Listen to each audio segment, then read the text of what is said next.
Je vais reprendre ce commentaire-là. J'ai vu que tu as répondu en fait à quelqu'un d'autre qui se posait la question. Moi, j'avais déjà répondu en dessous.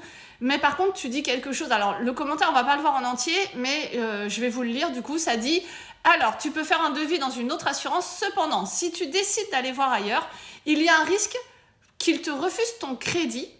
Cependant, rien ne t'empêche de prendre l'assurance de la banque et de résilier au bout d'1 an. » Toi, c'est apparemment ce que tu as fait et tu as économisé.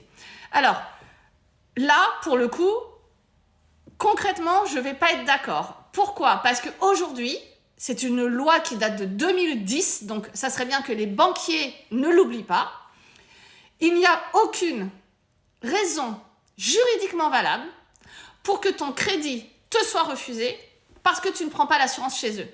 Que ça leur plaise ou non, c'est même indiqué dans les documents de l'offre de prêt et ainsi de suite, qui dit bien que l'assuré a le choix de son assurance et que tu peux venir directement avec l'assurance de ton choix. Alors les pressions qu'on vous met, parce que si tu ne prends pas l'assurance, de toute façon, tu n'auras pas le crédit, tu n'auras pas le même taux, tu n'auras pas ceci, c'est juste un tout petit peu illégal. Donc à un moment donné, il va peut-être falloir que sur le marché, on remette les choses à leur place. C'est illégal. Donc si on te dit ça, tu demandes un écrit. Je suppose qu'aujourd'hui, aucun banquier ne serait assez, je vais rester poli, idiot pour te faire ce genre d'écrit. Vraiment, pour moi, c'est juste inentendable. Donc, tu as le droit de venir avec l'assurance de ton choix. Deuxièmement, dans ton commentaire, tu dis qu'on peut changer au bout d'1 an et que c'est ce que tu as fait. Moi, je vais aller un peu plus loin que ça. C'est pourquoi attendre 1 an ? À partir du moment où on commence déjà à te mettre une pression, si tu n'as pas l'assurance de la banque, tu n'as pas ton prêt. On te demande l'assurance habitation, on te demande souvent de l'assurance auto, on te fait ouvrir des comptes d'assurance vie, on te fait la domiciliation des revenus. Ça aussi, on pourra en parler parce que ça aussi, ce n'est plus obligatoire depuis des années, d'accord ? Donc, vraiment, tout ça, ok, mais c'est soit on joue vraiment le jeu et on y va de façon consciente parce que ça nous fait plaisir d'avoir les choses tous au même endroit, par exemple, ou qu'on t'a bien conseillé, qu'on t'a bien expliqué c'était quoi les garanties, qu'on t'a bien expliqué le nombre de pièces en habitation, que tout compte, et ainsi de suite. Dans ces cas-là, je n'ai aucun sujet. Il n'y a pas de sujet à partir du moment où on te conseille correctement. Par contre, à partir du moment où le discours c'est « tu prends ça sinon tu n'as pas ton prêt », c'est que là déjà on a un problème. Vraiment. Donc, si aujourd'hui un conseiller bancaire n'est pas capable de défendre autrement que par la menace son contrat, c'est qu'on a un problème. Donc, moi, je peux entendre la pression mise au-dessus par la direction, etc., etc. En revanche, il faudrait aussi être sûr de pouvoir se regarder tous les jours dans une glace.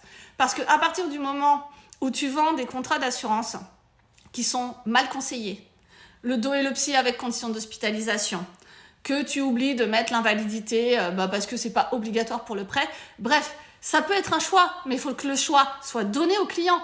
Et non pas, moi je te demande que ça minimum, donc prends ça, ça suffira bien. Ça, c'est pas du conseil. Hein. Ça, c'est pas du conseil du tout.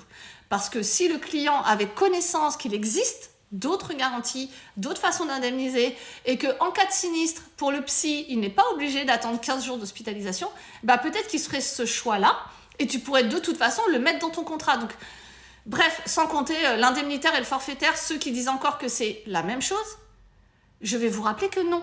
Donc, vraiment, il serait temps que tout le monde se forme et que, effectivement, pression ou pas de la direction, il y a aussi le fait que de toi-même, tu as le droit de te former. Tu as le droit de prendre des connaissances sur les contrats que tu distribues et tu as le droit de proposer mieux à ton client sans partir sur la menace. Bref, donc non, on n'a pas à attendre 1 an pour revenir vraiment au début. Tu peux résilier absolument quand tu veux. Il n'y a plus aucun délai. Aucun, d'accord ? Donc le plus simple, en règle générale, c'est t'attends la signature du notaire et dès le lendemain, tu résilies. Donc pour pouvoir résilier dès le lendemain, tu t'y prends avant, tu prends un conseil auprès d'un courtier en assurance par exemple, et dans ces cas-là, tu sais d'avance que ton contrat va être optimisé, peut-être moins cher effectivement, et qu'au moins, on t'aura sûrement expliqué les garanties correctes. Ensuite, pour l'habitation, si vraiment on t'a obligé à prendre le contrat assurance habitation, eh bien dans ces cas-là, au bout d'1 an et 1 jour, tu pourras le résilier à tout moment. De la même façon que tu peux t'y prendre aussi avant. Tu as une échéance qui est, admettons, je ne sais pas, au mois de juin, et tu t'y prends juste 2-3 mois avant pour faire des devis ailleurs, trouver un meilleur contrat en assurance. Et toujours pareil, avec du conseil, même en assurance habitation, le conseil, c'est important. Vraiment, croyez-moi. Et dans ces cas-là, tu peux faire une résiliation à échéance. Il faut juste s'y prendre 2 mois avant. Tu résilies à échéance et dès ta date anniversaire de contrat, tu peux être chez quelqu'un d'autre qui te permet peut-être d'avoir moins cher, si c'est vraiment le débat, mais surtout être conseillé. Le problème des dégâts des eaux, ça, on peut en parler longtemps. Le problème du nombre de pièces qui ne correspond pas à votre risque, ça, je peux vous assurer qu'en cas de sinistre, ça peut faire vraiment quelque chose d'important. Si on ne t'a pas correctement posé les questions et qu'on t'a juste dit signe en bas, bah oui, c'est à vous de relire systématiquement le contrat, mais on sait que souvent, bah, tu as 70 pages à signer, peut-être que tu ne vas pas tout lire.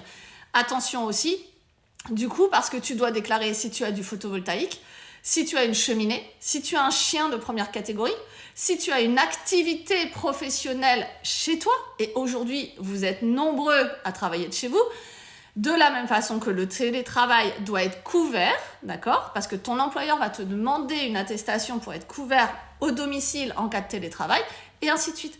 Donc, le conseil, c'est le conseil, et le conseil, aujourd'hui, c'est essentiel. Si on vous dit juste « signe en bas » ou « je t'ai fait moins cher », quel que soit le domaine d'activité et d'assurance, hein. Auto, habitation, santé, prévoyance, emprunteur, peu importe, si tu n'as pas le conseil et si tu ne sais pas quelles sont tes garanties, comment elles fonctionnent, à quel moment tu peux les mettre en place en cas de sinistre, en cas de ceci, en cas de cela, c'est qu'on a un problème. Ok ? Donc, vraiment, il faut qu'on reprenne la main sur tout ça. Les menaces de t'as pas ton prêt, franchement, je pense que si chacun de vous pouvait vraiment dire à chacun des banquiers que vous avez systématiquement... et la loi la garde, on en parle ou pas ? Est-ce que tu me dis que je n'ai vraiment pas le droit de venir avec mon assurance et que dans ces cas-là, tu me refuses mon prêt ? Tu peux me l'écrire ? Si vous faisiez tous ça, aujourd'hui, cette pression, elle n'existerait pas. On vous vendrait des contrats d'assurance, sûrement, parce que effectivement, ils en proposent, mais peut-être que du coup, ce ne serait pas sous la menace et que vous pourriez le faire en tout état de cause et en sachant exactement quelle garantie vous avez. Et vous pourriez poser les questions et peut-être que dans ces cas-là, beaucoup d'entre eux seraient bien formés pour vous expliquer ce qu'est une IPP.